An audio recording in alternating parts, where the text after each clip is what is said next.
you guys have heard of all of our competitors, I'm sure. TuneCore, DistroKid, The Orchard, InGrooves, AWOL. I mean, and the reality is distribution, digital distribution. And I'm gonna dumb it down. I'm gonna dumb it down bad here, but digital distribution is the same as physical distribution. It's just the warehousing is all in computers, and the assets or the SKUs in the warehouse are all ones and zeros instead of things that sit on a shelf. That's all it is. The role of distributor has not changed in 100 years. The only way it has changed is that we're distributing now to more outlets than ever.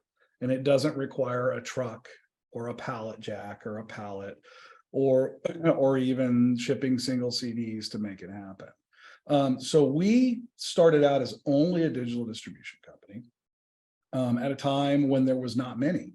In 2006, there were not many outlets for digital distribution, and there weren't many outlets. There weren't many DSPs, digital service providers.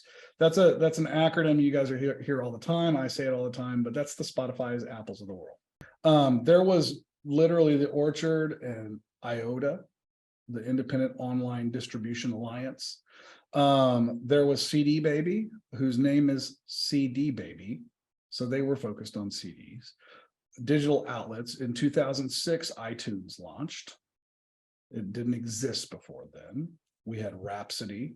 We had the beginnings of Pandora. There were only a handful of things. Beatport was actually one of the very first DSPs.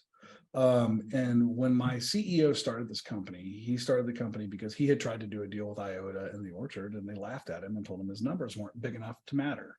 And so he said, screw that, I'll do it myself. And so he went and struck a deal with Apple, and he struck a deal with Beatport because he was a DJ and he wanted his music on Apple and Beatport. It was all a means to an end.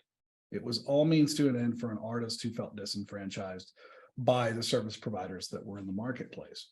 And so that started for us a chain reaction of, okay, how can we better serve? How can we better be a part of this? And so we started doing things like building educational resources and things like that through the coming years. Beyond that, once we got into the 2010s, we caught the eye of venture capital, who came in, and a growth equity fund came in and infused us, which allowed us to hire some of the very best talent that the Orchard had in New York, and open a New York office. That same round of capital opened Nashville. It also opened Bogota, Colombia. Apple says, we want the music in this file format. You have to give it to us in this file format. The metadata has to be perfect. Here's how the metadata has to be. You have to adhere to this spec. If you don't adhere to this spec, we will downgrade you, and we will, worst case scenario, we will hide your music from the search results. And so these are all detailed items that people that are far more detail oriented than I look after here in this office. But we really are the middle person between artist / label and DSP.